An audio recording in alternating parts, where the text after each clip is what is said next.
Hello, hello, hello. I hope you are having a beautiful day wherever you are in the world. My name is Misako, and thank you so much for pressing play on today's video.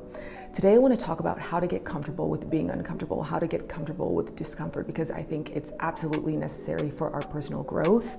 And I want to talk about the type of discomfort that comes with facing new challenges, learning something new, being in new environments, or having to let something go. I recently posted a TikTok about this that has gone a little bit viral, where I talk about how I truly believe that 2024 is the year of stepping into your purpose. Something is in the air. Like, I have never felt this focused, grounded, motivated, and I think that this is an energy amongst a lot of us, not just myself.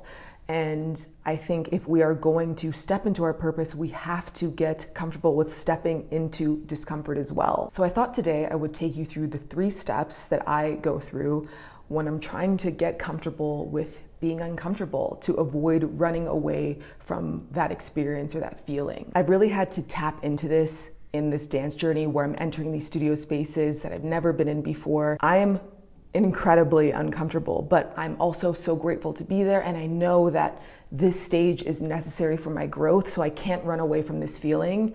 And so I wanted to share with you how I work through this feeling, and hopefully it will help some of you out there. The first step is just to acknowledge that whatever it is you're feeling uncomfortable about is something that you want to do. That's a choice you made, and you deserve to be in that space just as much as anyone else. I think the fear of not being able to maybe conquer or make it to the other side of that uncomfortable experience can take over, and you can forget how capable you really are, and that feeling can force you to run away or quit before you actually really want to. So that's why I think just reminding yourself, no, I do want to be here. This is something that I've really wanted to do, is good for combating that fear that you're going to face in the moment. And then the second thing, which is really important, and I want you to hear me when I say this, you deserve to be in that space.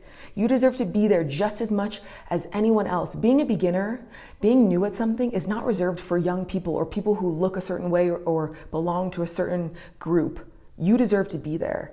I think especially, like, if I'm referring back to dance as an example, I mentioned this in, I don't know if it was here or TikTok, I'm the oldest person in that studio.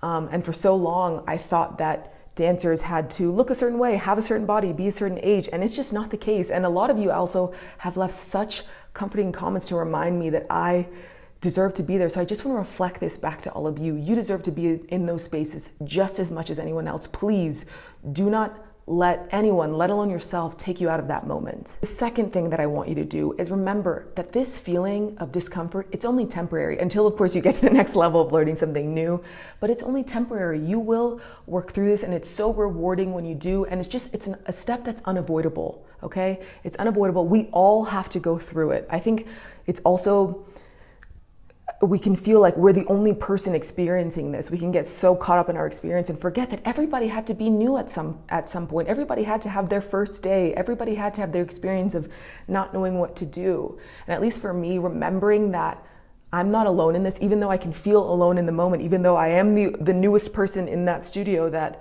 at some point, my fellow dancers, that was their experience as well.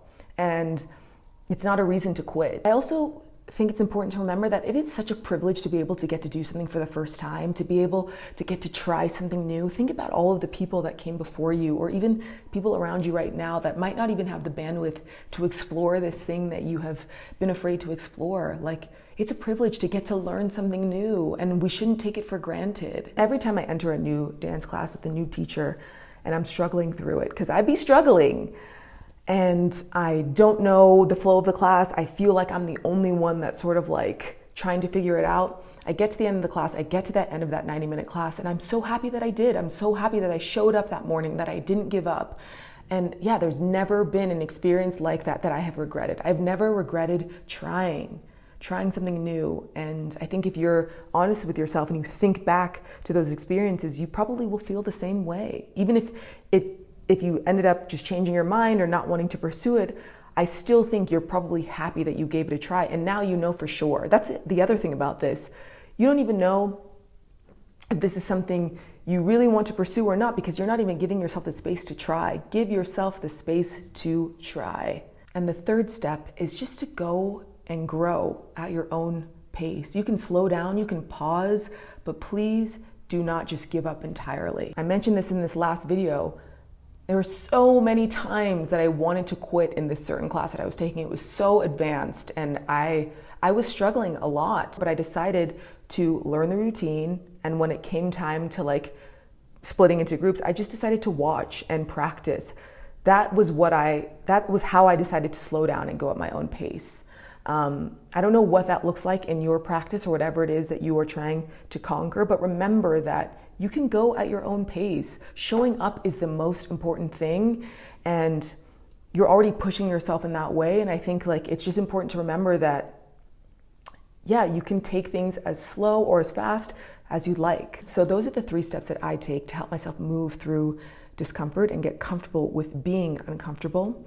And I just got like super into this topic, so I started to do a little research on the benefits of managing discomfort, being uncomfortable. And I came across 2 articles, and I want to share some highlights from these pieces. The first one is Why Feeling Uncomfortable is the Key to Success by Sujan Patel. It's a Forbes piece.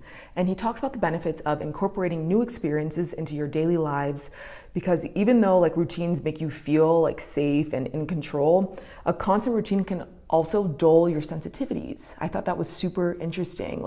So he was talking about discomfort in just like your everyday life, not just when you're entering the dance studio, but just in the small moments as well. He says, if you don't get out of your comfort zone, you might find yourself tuning out much of your life on a daily basis. The example he uses is like, you get into the routine of going to work, driving to work, and he asks like, have you ever found yourself like not even remembering the moment before you arrived at work? You were just so in your routine that you sort of like blacked out that experience.